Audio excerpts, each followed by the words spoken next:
Hello जय हिंद दोस्तों, स्वागत है आप सभी का आपके अपने YouTube channel technical with SS में। मैं शिवम फिर से हाजिर हूं आप सबके लिए यहां पर सीआईटीएस एंट्रेंस एग्जाम का मैथ का प्रैक्टिस सेट लेकर। दोस्तों आज की क्लास में आपको फिर से मजा आने वाला है। जैसे कि आप सबको पता है कि सीआईटीएस एंट्रेंस एग्जाम बहुत जल्द ही यहाँ पे आने वाला होगा और फिर आपका एग्जाम का नोटिफिकेशन फिर अभी आया तो नहीं, लेकिन बहुत जल्द ही नोटिफिकेशन भी लॉन्च होगा और आपका एग्जाम का डेट भी आने वाली है। तो फिलहाल उसी तैयारी के लिए हम लोग काम कर रहे हैं। उसी काम की कड़ी में आज आपके सामने मैथमेटिक्स का ये जो प्रैक्टिस सेट होने वाला है, प्रैक्टिस सेट नंबर 6 होने वाला है। अभी तक हम लोगों ने 5 प्रैक्टिस सेट को हल किया है, उसमें बहुत सारे क्वेश्चन को सॉल्व कराया गया।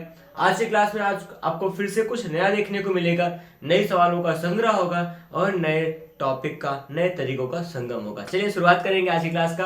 तब तक आप सभी लोग जाके कमेंट बॉक्स में जय हिंद लिख दीजिएगा और अपने दोस्तों के साथ शेयर कीजिए इस वीडियो को। और आप अगर चैनल पर नए हो तो चैनल को सब्सक्राइब करना भूलना नहीं, ठीक है। चलिए क्लास की शुरुआत में आपके आज के जो पहले सवाल होने वाली है वो कुछ खास है। देखिए यहाँ पे खास इसलिए होती है क्योंकि जो पहली सवाल होती है वो खास होनी ही चाहिए, है ना।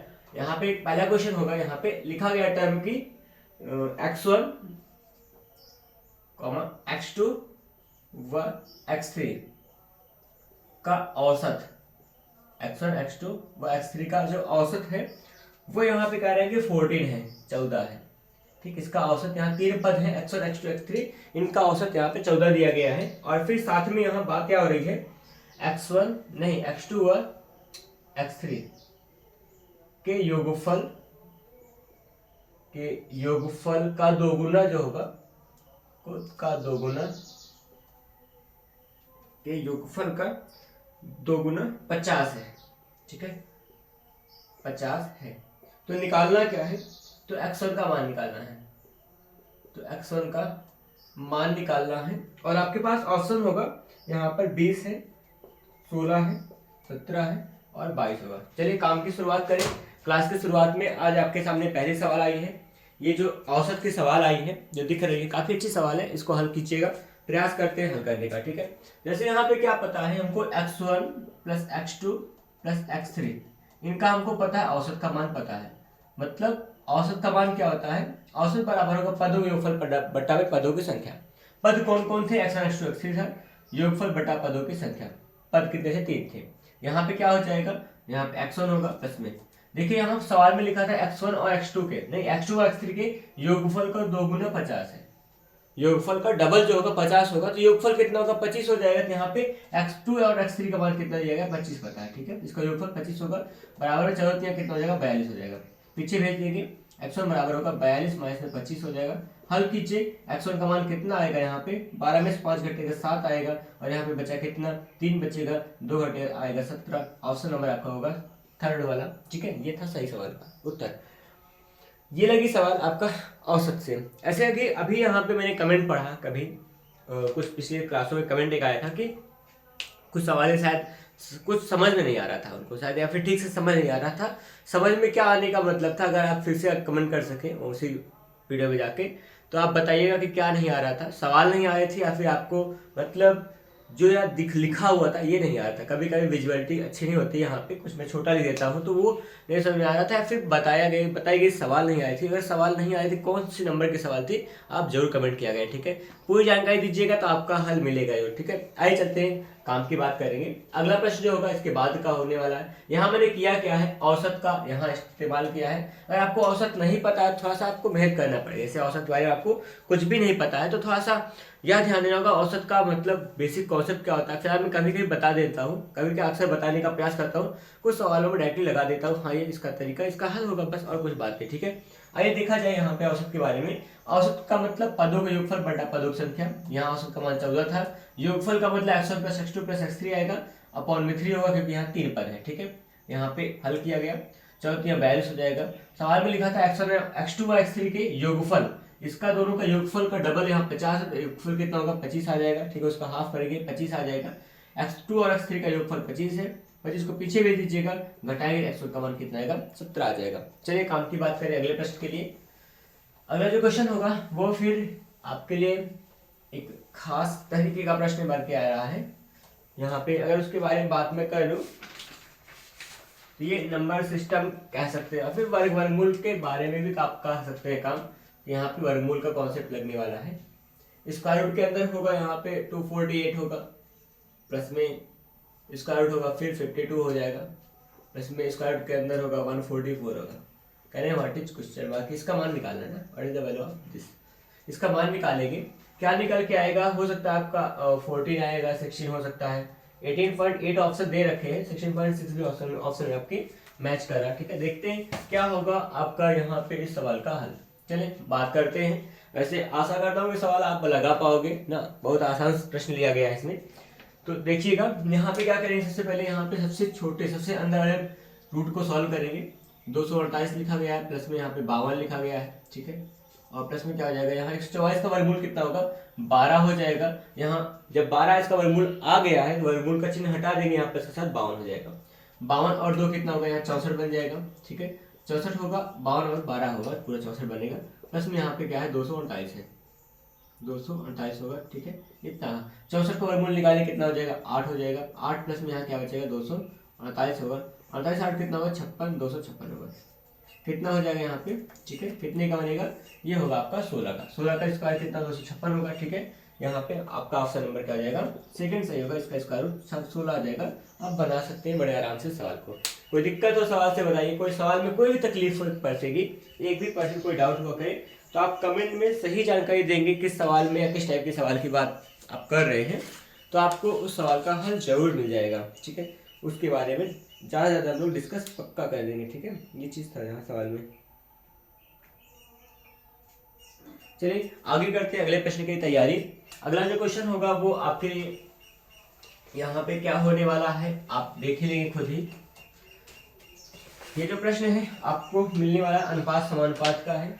ठीक, जैसे यहाँ पे लिखा गया है 5a है -2b है, ratio 2a plus b equals to 7:10।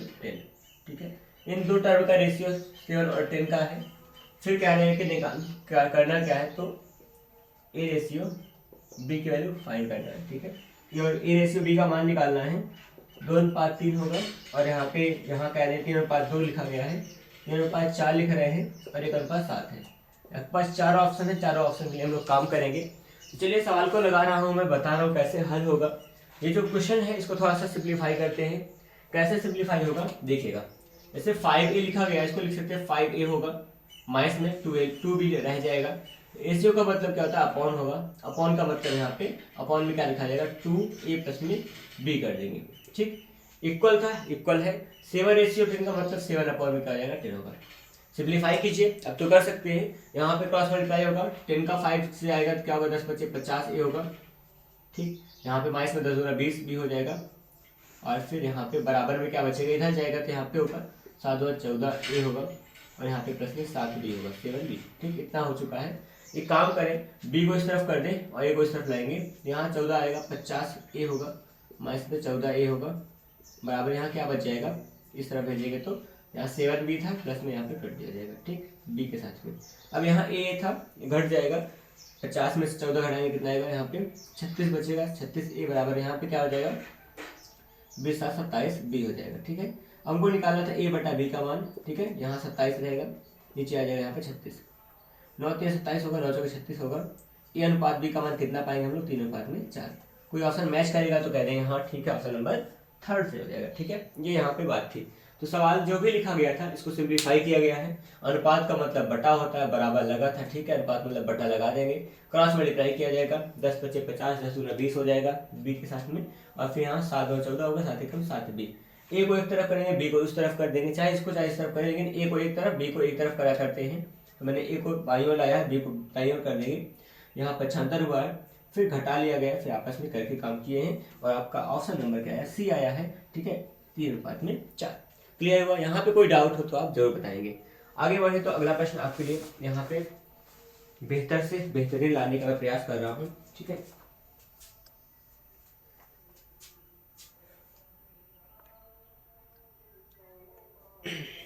आगे अगर देखें तो देखिएगा प्रश्न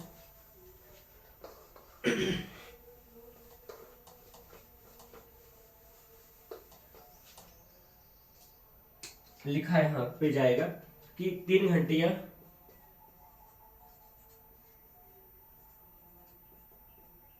3 घंटियां क्या करती हैं, क्रमशः 9, 12, 15 मिनट के अंतराल पर बजती हैं, 15 मिनट के अंतराल पर बजती हैं।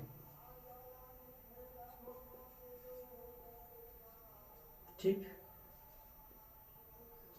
इतनी बात हो गई है। फिर वे तीनों सभी, ऐसे सभी लिखेंगे, गलती और नहीं, सभी एक साथ 8 बजे बजी थी।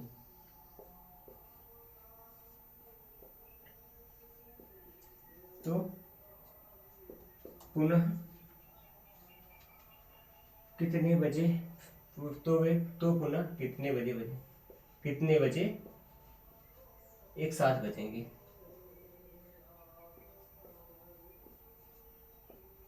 एक साथ बजेंगे।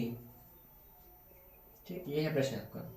यहाँ पे जो अगर कहा जाए थोड़ा सा, अगर हम लोग आगे बढ़ जाते हैं तो कुछ सवालें ऐसी होती हैं जो किसी खास चैप्टर से रहती हैं, लेकिन उसका लेवल थोड़ा सा बढ़ा दिया जाता है, जैसे यहाँ पे आपको दिख रहा है। यहाँ पे लैंग्वेज भले कुछ भी कह रहा हो, लैंग्वेज कुछ भी कह दे, लेकिन यहाँ पे हम लोग काम चाहें तो कर सकते हैं बड़े आसान तरीके से। ठीक है, यहाँ भाषा में क्या नहीं कहा गया होगा, लेकिन यहाँ पे वही सवाल को हम लोग लगाएंगे बड़े आराम से। ठीक है, इसका छोटा सा कॉन्सेप्ट होता है, छोटा तरीका होगा, उसी को फॉलो कीजिएगा, ये सवाल लग जाएगी। मैं ऑप्शन लिख रहा हूँ फिलहाल। यहाँ पर क्या लिखा गया ऑप्शन में, 8:45, 11 बजे पूरा। ठीक है, और फिर 10:30 और 1:30 पे यहाँ पे ऑप्शन में मिलेगा। ठीक है, देखिए सवाल में लिखा है कि 3 घंटियाँ क्रमशः 9, 12, 15 मिनट के अंतराल पर बजती हैं। ठीक है, उसके बाद क्या लिखा जाएगा, फिर यहाँ पे सभी एक साथ 8 बजे बजी थी, मतलब एग्जैक्ट 8 बजे बजी थी। ठीक है, तो वो पुनः क्या होगा, पुनः कितने बजे एक साथ बजेंगे, ये है प्रश्न आपका। ठीक है, इसी प्रश्न के लिए क्या काम करेंगे, जब भी घंटी बजने की सवाल आए या फिर बत्ती उत्ती जलने की सवाल है, सिग्नल की कभी सिग्नल बत्ती जलने की सवाल आती है, उन सभी के सभी प्रश्नों में एक ही काम करते हैं, जो दिया गया मान होता है, जो दिए गए समय होते हैं, उसी समय का हम लोग एलसीएम निकालेंगे। यहाँ पे 8, 9 होगा, 12 होगा और 15 का एलसीएम निकाल लेंगे। कितना हो जाएगा, 3 तिया 9 हो जाएगा, 3 चौके 12 होगा, 3 पचे 15 होगा ना। यहाँ 4 से अलग, 5 से अलग और 3 से अलग कटेगा, क्या बनेगा एलसीएम, इसका एलसीएम हो जाएगा, इसका एलसीएम बराबर होगा 5 चौके 20, 60, 60 कितना हो जाएगा, यहाँ पे 180 ना, यहाँ पे 3 3 9 चौके 36 और यहाँ पे 8 9 तो 18, 180 होगा ना, 18 180 बन जाएगा। ठीक, इतना 4 5 20 60 और 60 180 बनेगा। तो आपका एलसीएम कितना आ गया, 180 आ गया। ठीक, इसका मतलब क्या होने वाला है कि ये 180 मिनट बाद फिर से क्या होगा, एक साथ बजेगी। यहाँ पे जो भी एलसीएम निकल के आता है, दिए गए समय का एलसीएम निकालेंगे। एलसीएम का मान जो भी निकल के आएगा, वो एलसीएम क्या होता है आपका, वो समय होता है जितने समय बाद पुनः फिर से एक साथ बजने वाली है। इसका मतलब क्या होगा, ये घंटियां क्या होंगे, 180 मिनट बाद पुनः बजेंगे। यहाँ पे 8 बजे एक साथ बजे थी, 8 बजे बजे थी, 180 मिनट का मतलब क्या होगा, 180 मिनट का मतलब होगा, 180 मिनट में कितना मतलब होगा, 3 घंटे होते हैं। 180 मिनट का मतलब क्या होगा, 3 घंटे हो जाएंगे। 36 18 180 मतलब क्या होगा, 3 घंटा हो जाएगा ना।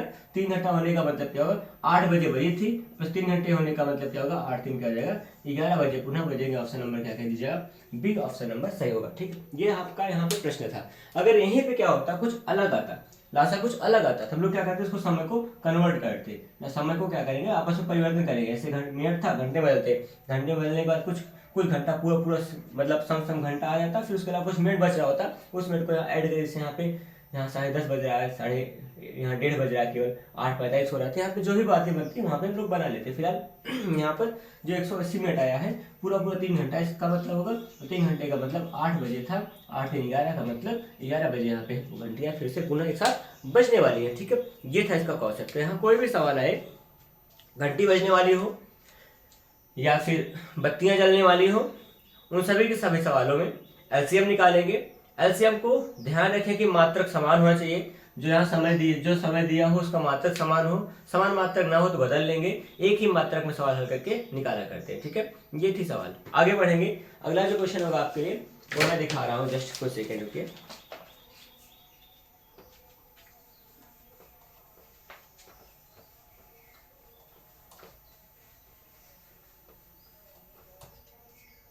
देखिएगा, यहाँ पे लिखा गया है कि प्रश्न है 4 7 12 का